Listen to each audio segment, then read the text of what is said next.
یہودیوں نے کیا پروپیگنڈا شروع کر دیا بھائی؟ گھٹاؤ. اب اس کے لیے انہوں نے جو حربے استعمال کیے وہ میں جلدی جلدی بتاتا ہوں, آپ نے اس کے الٹ چلنا ہے بالکل. پہلا حربہ انہوں نے استعمال کیا, نکاح کے رواج کو ختم کیا جائے, گرل فرینڈ سسٹم مارکیٹ میں لایا جائے. گرل فرینڈ جب ہوتی ہے تو کوئی سالہ ہوتا ہے, کوئی سسر ہوتا ہے, کوئی ساس, کوئی خاندانی نہیں ہوتا. اس کو جب چاہو چھوڑ دو. بیوی کو طلاق دینا آسان کام, بولو نا بھائی, 100 دفعہ کانپتا ہے آدمی, سالوں کا خیال آتا ہے, سسر صاحب کا خیال آتا ہے, یار وہ بندہ نہیں چھوڑے گا مجھے. ارینج میرج ہوئی ہے, باقاعدہ بھگا کے نہیں لے کر آئے, وہ شادی پہ اتنا خرچہ ہوا تھا وہ ضائع ہو جائے گا, دوبارہ رشتہ ملنے میں مشکلات ہوتی ہیں, لوگ پوچھتے ہیں طلاق کیوں دی. گرل فرینڈ 100 رکھیں, 100 دفعہ چھوڑیں, کوئی بدنامی نہیں ہے معاشرے میں آپ کی.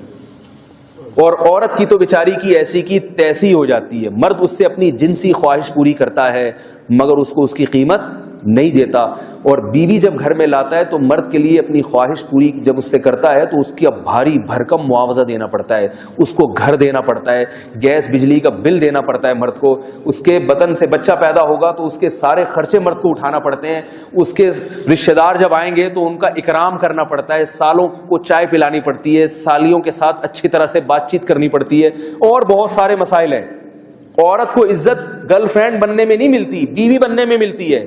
تو انہوں نے کیا کیا, نکاح کے رواج کو ختم کیا, گرل فرینڈ کے کلچر کو فروغ دیا, اور نام اس کو حقوق نسوانیت کا دیا کہ عورت پہ پردے کی پابندی نہیں ہے, عورت جب چاہے مرد سے بے محابہ بات کر سکتی ہے, اور خواتین کو ویکینسیز دی جائیں, جاب دلائی جائے. یہ جو مولویوں نے عورتوں کو گھروں میں بند کیا ہوا ہے یہ ظلم ہے, زیادتی ہے.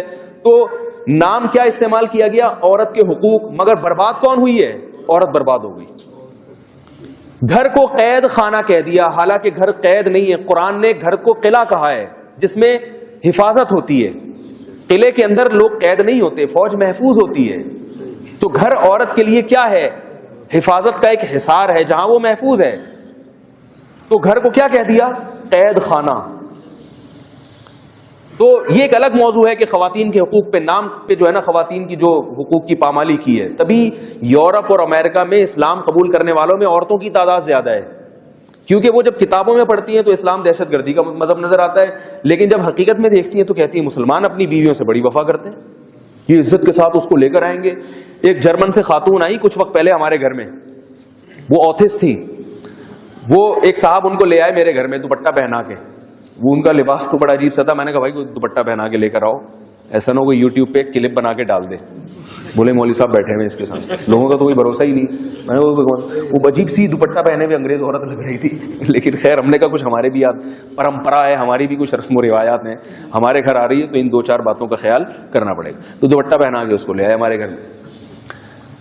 اس نے انٹرویو لینا شروع کیا مجھ سے, بچوں کی تعداد دیکھی, ہول سیل کے حساب سے اس کو کافی سارے بچے نظر آئے. بیویاں دیکھیں, اللہ تعالیٰ نظر بد سے بچائے. پھر وہ بہت 4 گھنٹے اس نے مجھ سے انٹرویو لیا ہے. انگلش میں تھی, وہ ترجمہ کر رہے تھے جو ہمارے شاگرد تھے جو اس کو لانے والے تھے. 4 گھنٹے اس نے مجھ سے سوالات پوچھے. اس نے کہا آپ کی بیویاں کہاں جاب کرتی ہیں؟ میں نے کہا نہیں کرتی. پھر کیا ہوتا ہے؟ میں نے کہا ہم کما کے کھلاتے ہیں, خود کھلاتے ہیں تینوں. گھر کا کیا کرتے ہیں؟ میں نے کہا ہم کرایہ دیتے ہیں. گیس بجلی میں نے کہا میں دیتا ہوں. بچوں کی فیسیں میں نے کہا میں دیتا ہوں. تو میرا دل چاہ رہا تھا مجھ سے پوچھے وہ کیا کرتی ہیں, تو میں جواب میں کہوں وہ پیڑے کھاتی ہیں بیٹھ کے. وہ کیا کرتی ہیں؟ خدا کی قسم ہماری عورتیں اگر یورپ کا نظام دیکھ لیں اپنے شوہروں کو سجدہ کرنا شروع کر دیں, لیکن یہ بیچاری ناقدری کرتی ہے, ان کو پتہ ہی نہیں ہے دنیا میں ہو کیا رہا ہے. نیک میاں اگر جو ہے نا, نیک آدمی عورت کو چاہیے اس کی قدر کرے کہ وہ صرف آپ کا ہے. یہ کتنی بڑی بات ہے. وہ ادھر ادھر نہیں جاتا, طوائفوں کے پاس نہیں جاتا, وہ ٹائم پہ گھر آ جاتا ہے, تو بہت بڑی نعمت ہے یہ. تو وہاں کی خواتین, اچھا پھر وہ خاتون اگلے دن دوبارہ آ گئی. پھر اتنا لمبا انٹرویو, ان کو بڑا مزہ آ رہا تھا نا, وہ بڑا عجیب سا انہوں نے, کیونکہ وہاں تو تصور نہیں ہے اس کا, تو بڑا حیران ہو رہی تھی کہ کیسا نظام ہے, کیا ہے. اور یہ تو وہ خود نہیں جانا چاہ رہی تھی. پھر وہ ہمارے شاگرد کو دیر ہو رہی تھی, وہ اس کو لے کر گیا کہ ان کی صبح فلائٹ بھی ہے, انہوں نے واپس جانا ہے. تو ان کا جو سیٹ اپ ہے نا وہ بالکل اس کے کیا ہے, اپوزٹ ہے. تو یہودیوں نے پہلا کام کیا, سب سے پہلا کام یہودیوں نے یہ کیا کہ نکاح کے رواج کو بولو بھائی ختم کیا جائے. گرل فرینڈس, لڑکیاں ہوں, دوستیاں ہوں آپ کی, اور ان کو پتا تھا کہ یہ کام میڈیا کے ذریعے ہو سکتا ہے, لہذا میڈیا پہ فحاشی اور یعنی کو پھیلایا گیا, اور ڈرامے ایسے دکھائے جاتے ہیں کہ بیوی کسی اور کی ہے, چکر کسی اور کے ساتھ چل رہا ہے, یعنی جو شادیاں ہو بھی رہی ہیں وہ بھی ناکام ہو جائیں. اگرچہ وہ نیگیٹو میں, لوگ کہتے ہیں کہ نیگیٹو میں دکھاتے ہیں, مگر دکھا تو دیا نا آپ نے. تو نیگیٹو بات کو بھی جب زیادہ دکھایا جائے گا تو لوگ کہتے ہیں اگر یہ نیگیٹو ہو سکتے ہیں, تھوڑا بہت ہم نے بھی اگر منفی چل گئے تو کیا ہو گیا, ٹھیک ہے نا. تو وہ سارا ہمارا سسٹم آہستہ آہستہ خراب ہوتا چلا جا رہا ہے. دوسرا کام کیا کیا انہوں نے کہ جو نکاح ہو رہے ہیں, یعنی بعض لوگ ہوتے ہیں وہ کہتے ہیں ہم نے نکاح کرنا ہی کرنا ہے, تو ان کو یہ سمجھایا جائے کہ کم عمری کی شادی صحت کے لیے نقصان دہ ہے, بچہ میچور نہیں ہوتا, لڑکی ناسمجھ ہوتی ہے, وہ سسرال کے بکھیڑوں میں پڑ کے برباد ہو جائے گی, تو شادی دیر سے ہونی چاہیے. کم عمری میں نکاح بچکانہ حرکت ہے, پہلے لڑکا اور لڑکی کو میچور تو ہونے دو, ایک دوسرے کو سمجھنے کا ان کو موقع دو, پارکوں میں ڈیٹیں تو مارنے دو, ایک دوسرے کو سمجھنا تو شروع کر دیں. بہت مشکل ہے سمجھانا, بہت مشکل ہے. پہلے کیا ہوتا تھا, بچی بالغ ہوئی, ابا اما نے کان سے پکڑ کے اس کی شادی کی, لڑکے کو کہا یہ تمہاری یہاں ہو جائے گی, ٹھیک ہے جی ابا کہہ رہے ہیں ہو جائے گی, اچھا یہ صحیح ہوگی جب ابا نے سلیکٹ کیا میرے لیے. اور کیسی کامیاب زندگی گزرتی تھی. بہت مرتبہ تو شادی سے پہلے ایک دوسرے کو دیکھا بھی نہیں ہوتا تھا. ہم نے اپنے باپ داداؤں میں طلاق دیکھی نہیں ہے, ساری زندگی ہنسی خوشی محبت سے گزار دیتے تھے. اب ایک دوسرے کو سمجھنے میں 4 سال لگاتے ہیں, ڈیٹے مار رہے ہیں, موبائل پہ گپیں ہو رہی ہیں, 4 سال سمجھتے پھر استخارے بھی نکلوا رہے ہیں. استخاروں کے نام پہ جو ڈرامے بازی ہو رہی ہے وہ ایک الگ ٹاپک ہے, یہ وہ والا استخارہ نہیں ہے جو شریعت نے کہا ہے. گوگل پہ آپ استخارہ مفتی طارق مسعود لکھیں, 10-15 منٹ کا بیان ہے, وہ سنیے گا ضرور کہ اصل استخارہ کیا اور آج کل کیا ہو رہا ہے استخاروں کے نام پہ. تو 4 سال تک ایک دوسرے کو سمجھنے کا موقع ملا, پھر بہت اچھی طرح 25-30 خواتین کو سمجھتے سمجھتے ایک پہ دل آیا کہ یہ بالکل میرے حساب سے ہے, اور ابھی رخصتی ہوئی اور اگلے دن سے پھڈے اور جھگڑے شروع, اور 1-8 سال کے بعد طلاق ہوئی. اس لیے کہ جو ہمیں جس نے یہ چیزیں سکھائی ہیں نا, اس کا مقصد یہ نہیں تھا کہ ایک دوسرے کے سمجھنے کے بعد کامیاب شادیاں ہوں گی. اس کو پتا ہے کہ جب چسکا لگ جائے گا نا گرل فرینڈ بنانے کا, ڈیٹے مارنے کا, تو بیوی کی ٹینشن پالنے کے لیے نہ مرد تیار ہوگا اور نہ عورت کو شوہر کے روپ میں بندہ چاہیے, اسے وہی پرانا والا بوائے فرینڈ چاہیے. نہیں آ رہی بات؟ کیونکہ جب تک بیوی نہیں تھی تو بڑی محبتیں مل رہی تھیں, ایزی لوڈ کا کام بھی بہت بھرپور طریقے سے ہو رہا تھا. اب جب وہ گھر میں رخصت ہو کے آ گئی ہے, اب اس کو بیلنس ڈال کے دینا ایک عذاب اور ٹینشن لگ رہا ہے. ٹھیک ہے نا, وہ اسی کی عادی ہو چکی ہے, اب کہاں چلے گا حساب کتاب.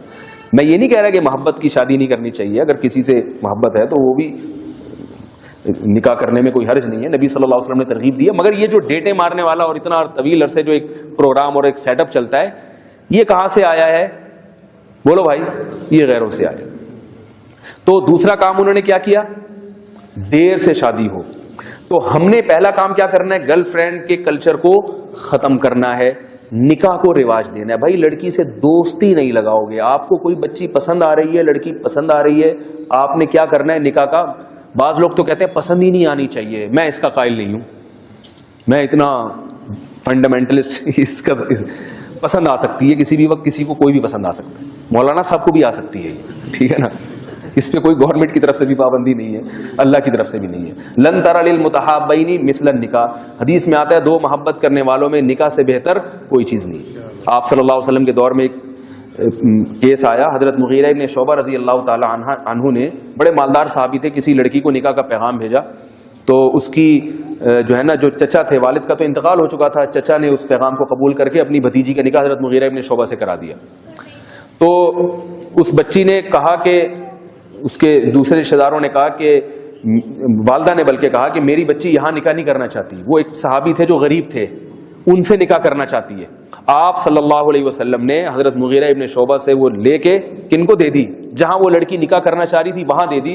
اور آپ نے فرمایا لن تر للمتحابین مثل النکاح, 2 محبت کرنے والوں میں نکاح سے بہتر کوئی چیز نہیں. جب یہ دونوں ایک دوسرے کو پسند کرتے ہیں تو حضرت مغیرہ ابن شعبہ کیوں درمیان میں نکاح کا پیغام بھیج رہے ہیں؟ تو جہاں لڑکی چاہتی تھی آپ صلی اللہ علیہ وسلم نے وہاں نکاح کیا. تو بچی پر یا بچے پر اپنی رائے زبردستی ٹھوسنا یہ غلط ہے. تو دوسرا کام یہودیوں نے کیا کیا, دیر سے پہلا تو نکاح ہی نہیں کرنا، آپ نے اس کا الٹ چلنا ہے. کیا کرنا ہے؟ آپ نے نکاح کے کلچر کو فروغ دینا ہے. دوسرا کام انہوں نے کیا کرنا ہے مگر دیر سے کرنا ہے. ہم نے کیا کرنا ہے؟ جلدی. کتنی جلدی کرنا ہے؟ یہ بڑا مشکل موضوع ہے.